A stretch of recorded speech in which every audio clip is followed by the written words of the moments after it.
Welcome back to the SportsMax Zone. Within the next 48 hours, it is expected that Cricket West Indies will release the regional side's 15-man squad for the T20 World Cup set for later this year. The 7th edition of the event will take place from October 17 to November 14 in the United Arab Emirates and Oman. The world governing body, ICC, has given teams until September 10 to announce their squads. So far, India, New Zealand, Australia and Pakistan are among the teams to have named their units. Ahead of the West Indies squad announcement, the zone hosts, Lance and I, along with international cricket commentator and our resident analyst, Fazeer Mohammed, will be giving our squads. Lance, Faz, y'all ready? Yeah, we are. Okay, well, this is how it will work. Each of us will name our 15 and give a brief explanation before we go deeper into the discussion about who is in and who's out. Lance, I'm giving you the ball now. It's for you. The new ball. Well, yeah. Because we're talking T20 cricket, I suspect it's a white ball. When I played cricket and I used a new ball, it was a red ball. But anyhow. Don't let me down. You have it. Let's go. And I'm pretty certain that Faz, based on his age, would have played with a red ball as well and not a white ball. Faz, am I not correct, sir? Thanks very much for bringing that up. Yes, I played very much with a red ball. By the time the white ball turned up, I was no longer in any way involved. You were obsolete. Would obsolete be a good word, Faz? I'm so glad that Lance did that and not me, Faz. So Lance has the ball. Yeah, anyway. Well, let's put it this way. After 30-something years of a relationship going way back when, he can do me whatever he wants. All right, Faz, let's get my 15 plus my reserves in. I don't think it will be that contentious. I know the Chris Gayle issue has been very, very debatable, and a lot of experts throughout the region have in fact named the 15 and don't have Chris Gayle in there, but I do. Lennell Simmons, Evan Lewis, Chris Gayle, Nicholas Pooran, Shimron Hetmar, Roston Chase, Kyron Pollard, Andre Russell, Jason Holder, Dwayne Bravo, Fabian Allen, Akil Hossain, Hayden Walsh, Obed McCoy and Ravi Rampal. Now, I would think two of those selections at least would take an explanation from me, because Ravi Rampal, who is 36 years old, hasn't played international cricket for the West Indies for some time now, and Chris Gayle will be 42 years old in a couple of weeks from now, so his place plus his declining form has been, in debate. But I still think that Chris Gayle has a few good innings left in him. It is very obvious that Chris Gayle is not the player he was 5 or 6 years ago, even 3 years ago. But we have seen intermittently where he still can play some match-winning innings. And I don't think the West Indies team is loaded with the prolific batsmen who are knocking big runs all over the place. So I still have a place for Chris Gayle in my 15. Less than 2 months ago, he hit a 67 of 38 balls against an Australian attack that included Mitch Starc and Josh Hazelwood and so on. So I still have Chris Gayle there, but I understand people suggesting that he's past his best and should step away and give younger players an opportunity. Ravi Rampal, to me, as I said, he hasn't played for the West Indies in such a long time. But as a fast bowler, I see Ravi Rampal as someone who is displaying far more control than the other West Indies fast bowlers at this time. And because of his vast experience playing in England now for over 10 years, I think Ravi Rampal has enough left in him to be a very, very useful new ball bowler for the West Indies team. I don't think that there are any other selections in there that people would argue too much about. Maybe Roston Chase, who hasn't played T20 cricket for the West Indies, but I think he's overall a good cricketer, and based on his CPL form, I have no difficulties with him being there. Right, so we'll move to my team now and the names that I selected. So I had Lennell Simmons and Evan Lewis, Andre Fletcher, Nicholas Pooran, Shimron Hetmar, Roston Chase, Kyron Pollard, Andre Russell, Jason Holder, Dwayne Bravo, Fabian Allen, Akil Hossain, Hayden Walsh Jr., Obed McCoy, and Ravi Rampal. Of course, my reserves included Fidel Edwards, Romario Shepherd, and Shafin Rutherford. Where I think I need to explain would be Roston Chase, and I feel as if Roston Chase gets into my squad because, one, we have seen the role that he has played in this year's CPL. Roston Chase has looked really mature And today I was having a discussion with one of my producers, and he was saying, since Marlon Samuels has left the T20 setup, there isn't that person to come in at the top of the order, let's just say the two openers fail, and give you that mature foundation that you need. Ruston Chase is that sort of player. So he gets into my squad on that merit, and of course I mentioned he's been doing really well in the CPL. So I think I would give him a shot. And I understand that he hasn't played T20 cricket, but this is the time. If he doesn't make it now, I don't know when he'll get a shot again. Another player that I said needed explanation, well, Lance, you jumped in on that. Ravi Rampal, yes, he's 36 years of age, but rightfully so, he has shown maturity. He's somebody that I feel like when he takes the ball, based on how he approaches the game now, he's oozing with confidence, and that's what you need, a definite wicket taker. And with Sunil Narayan, just being, we're not sure what's up with him, Rampal gets into my team. Faz, you're next. Well, let me just say that to preface my own contribution, yesterday I was involved in a discussion on Andrew Mason's program. Okay. And the same thing came up. And I realized I didn't have Fabian Allen in my team. Oh. So obviously I was left not just with egg all over my face, but I recognized that I had made an error there. So I amended it. And in amending it and making certain decisions, I got a communication from the SportsMax Zone team saying effectively, you sure you know what you're doing? Because they basically asked, did I intentionally leave out a particular player? So let me just give you my 15 now. It's Karen Pollard, the captain, Nicholas Puran, Evan Lewis, Ledell Simmons, Shafin Rutherford, Dwayne Bravo, Andrew Russell, Jason Holder, Fabian Allen, Hayden Walsh, Akil Hussain, Ruston Chase, Obed McCoy, Sheldon Cottrell, and Ravi Rampal.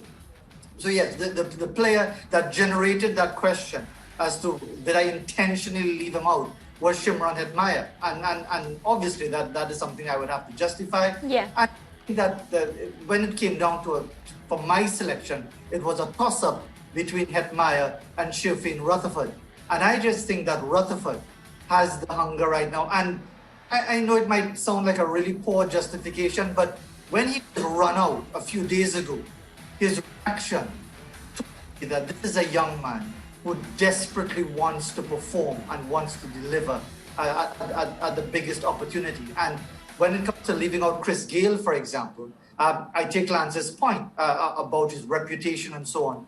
But again, I don't believe that playing for the West Indies should be a reward for long service. It should be not with the hope that you may deliver, but with the expectation that more often than not you'll deliver. And the numbers show that Chris Gayle has delivered far too infrequently for the West Indies over the last couple of years for him to be an automatic selection.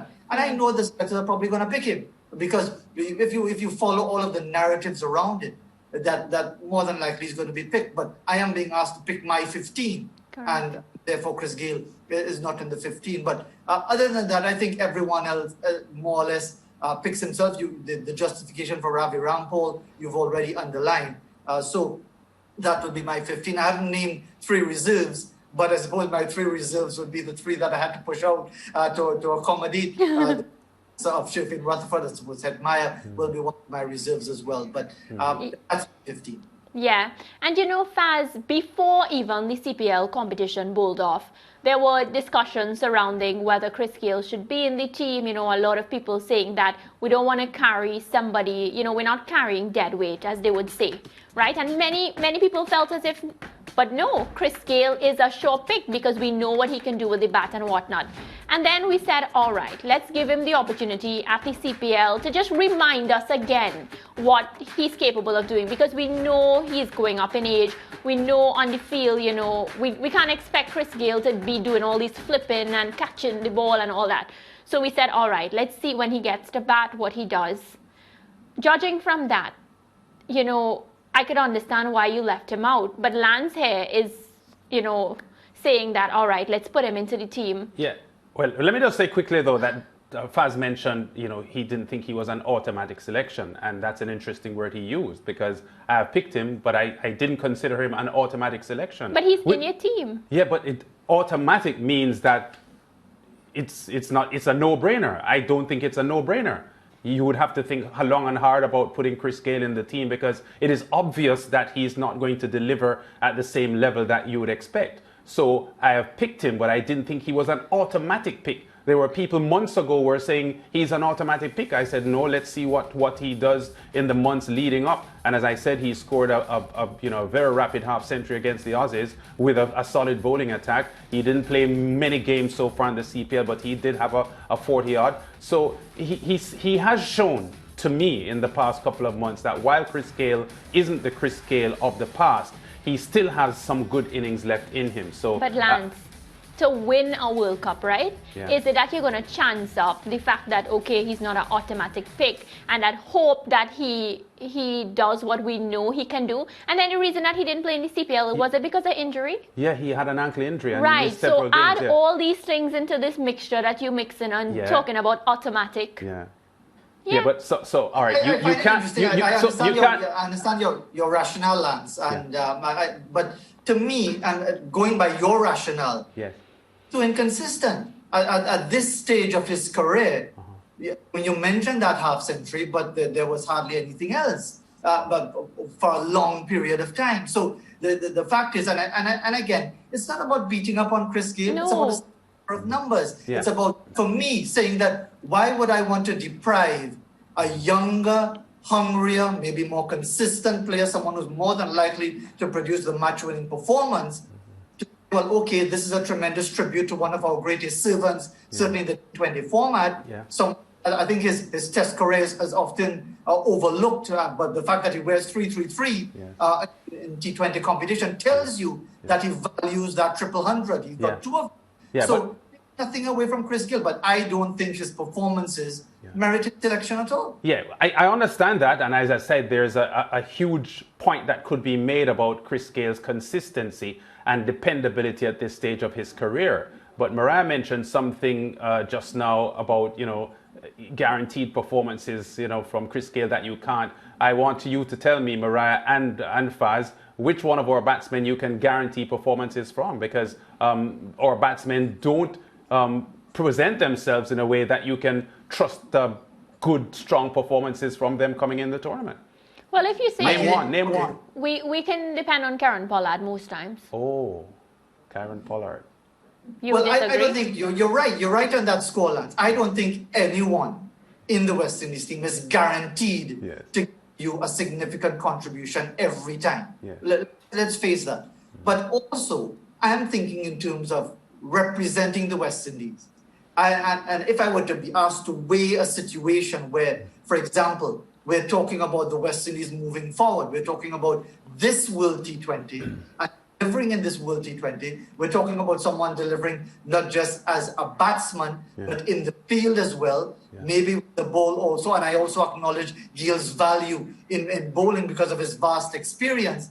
So, but still, I'm saying that I would rather lean towards someone who maybe even as inconsistent as Chris Gayle, but a future in the West Indies. Okay, and remember, which I would between the wickets too. Okay, which is probably why you have Sherfane Rutherford in there, Faz. And, precisely. And I understand, and I think the point you made just now, even though you sort of couched it in a funny way, I saw him throw his bat and his helmet out at his disappointing run out, which tells you that this is a person who is hungry to perform and is taking his cricket very seriously at the moment. And I have him as a reserve, and as I said, I think he was very close to selection in my books, because I like what I've seen from Sherfane Rutherford in the CPL. The fact is, his T20 batting average at the moment, Faz, is 10.75.